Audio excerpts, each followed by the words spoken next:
Hello అండి, good morning.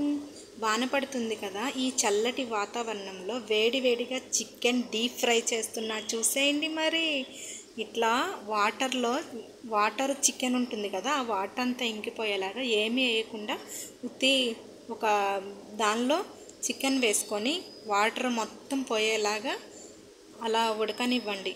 తర్వాత అందులో కొంచెం పసుపు వేసుకొని ఆ పసుపు దానికి పట్టినాక కలర్ చూసారా ఎలా వస్తుందో, చేంజ్ అయింది కదా. అందులోనే కొంచెం ఉప్పు కూడా వేసుకోండి, సరిపడా వేసుకోండి ఉప్పు కూడా వేసిన తర్వాత కారం కూడా వేయాలి. కారం కూడా మనకి ఎంత కావాలో అంత వేసుకోండి.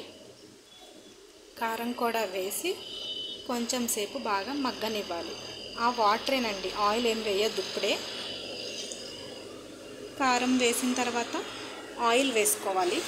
ఒక 3 స్పూన్లు ఆయిల్ వేసుకోండి. ఆయిల్ వేసుకున్న తర్వాత చూసారు కదా, నేనైతే 3 స్పూన్లు వేసుకున్నాను. ఎందుకంటే డీప్ ఫ్రైకి కొంచెం ఆయిల్ పడుతుందండి. తర్వాత బాగా కలుపుకున్నాక చూసారా, కలిపినాక కారము ఉప్పు మొత్తం అన్నీ కూడా చక్కగా దగ్గరికి అవుతున్నాయి కదా. ఇలా ఒకసారి కలిపి లో ఫ్లేమ్లో బాగా మగ్గనివ్వాలండి. ఇలా మగ్గినప్పుడు అందులో కొంచెం అల్లం పేస్ట్ కూడా వేసుకోండి. అల్లం పేస్ట్ కూడా వేసుకొని అలా కలుపుకోండి. చూసారా ఎంత చక్కగా డీప్ ఫ్రై అయ్యిందో చికెన్ ఫ్రై. చాలా బాగా వచ్చింది కదా, కలర్ కూడా ఎంతో బాగుంది కదా. అబ్బా, చికెన్ చూస్తుంటే చూడండి తినాలనిపిస్తుంది కదా. మరెందుకు ఆలస్యం, మీరు కూడా ఇలా చేసేసుకోండి ఇంట్లో. వాన పడుతున్నప్పుడు ఇలా ఏదో ఒకటి వేడివేడిగా తినాలంటే మాకు ఇష్టమండి.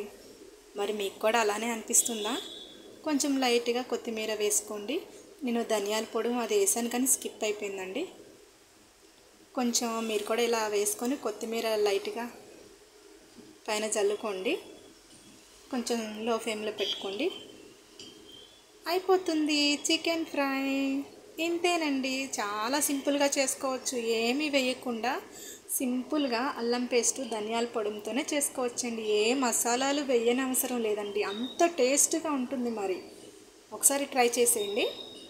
Okay, thank you. లైక్ చేయండి, షేర్ చేయండి, సబ్స్క్రైబ్ చేసుకోండి మై ఛానల్. Thank you.